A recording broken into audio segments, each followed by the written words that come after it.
Perkenalkan, nama saya Alif Satria Wisnuwardana. Di sini saya akan mereview jurnal The Politics of Skin Color in Brazil yang ditulis oleh Gladys Mitchell. Soal klasifikasi dan identifikasi ras di Brazil ini tuh nggak selalu konsisten gitu, jadi bisa berubah-ubah sewaktu-waktu. Nah, mereka ini tuh dapat memilih identitas mereka itu menurut preferensi dan keuntungan yang dirasakan. Mereka juga mengklasifikasikan diri tergantung pada situasi sosial. Nah, Afro Brazilian namanya. Nah, Afro Brazilian ini tuh ras yang lebih dari setengah populasi, melebihi dari setengah populasi di Brazil. Nah, Afro Brazilian ini itu tuh memiliki beberapa klasifikasi. Yang pertama adalah brown atau padro atau kulit coklat. Nah, seorang Afro Brazilian yang mengidentifikasikan dirinya ke dalam kategori padro ini tuh cenderung merasa berasal dari kelas ekonomi menengah ke bawah, tingkat pendidikannya rendah, dan umurnya tuh udah agak tua. Nah, yang kedua itu adalah Black Negro. Black klasifikasinya negro. Nah, ini tuh kategori negro ini dipilih oleh Afro Brazilian yang memiliki tingkat pendidikan yang lebih tinggi dan lebih muda. Nah, dan yang terakhir ada Black Preto. Ini tuh Afro Brazilian yang memiliki kestabilan dalam menentukan pilihannya dan sudah mengidentifikasikan dirinya sebagai Preto sebelum stigma ini muncul di masyarakat. Nah, alasan orang Afro Brazilian memilih klasifikasi Preto atau Negro ini itu adalah karena alasan strategis.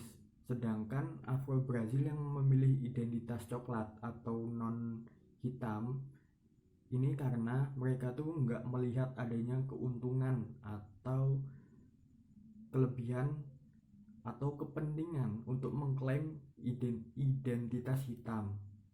Nah, klasifikasi rasial ini juga dipengaruhi oleh wilayah, pendidikan, dan usia. Menurut Tels, dalam bukunya, orang kulit hitam yang berpendidikan rendah cenderung konsisten dalam menentukan klasifikasinya, sedangkan orang kulit hitam yang berpendidikan tinggi ini tuh cenderung tidak konsisten gitu. Dia itu memilih klasifikasinya berdasarkan kebutuhan dan preferensinya pada saat itu.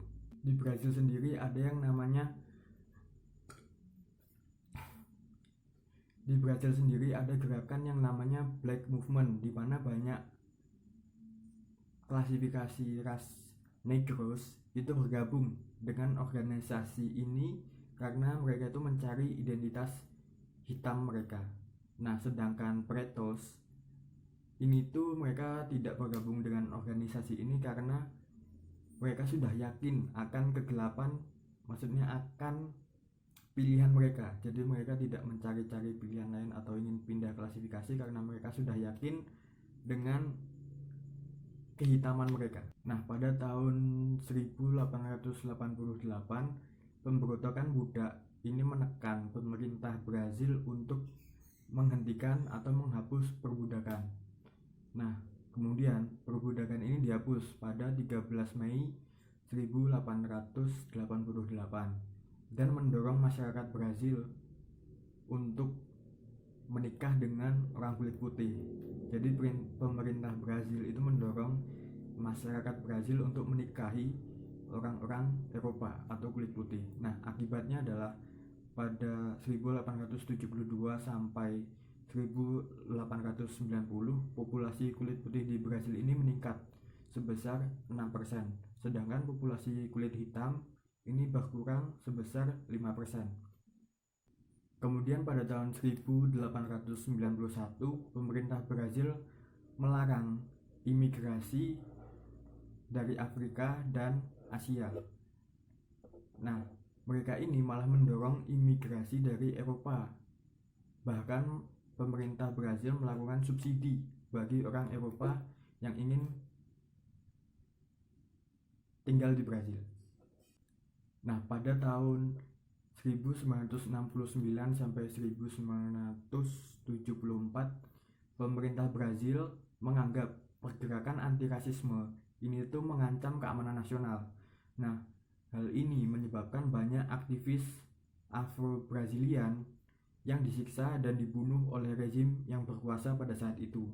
Jadi pemerintah Brazil saat itu menganggap bahwa anti rasisme ini tuh mengancam keamanan nasional. Jadi harus aktivis-aktivisnya itu dimusnahkan.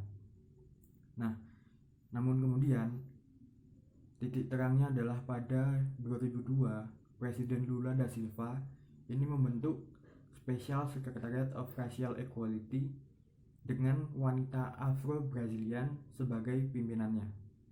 Oke, sekian review jurnal dari saya. Ada kurang lebihnya mohon maaf. Wassalamualaikum warahmatullahi wabarakatuh.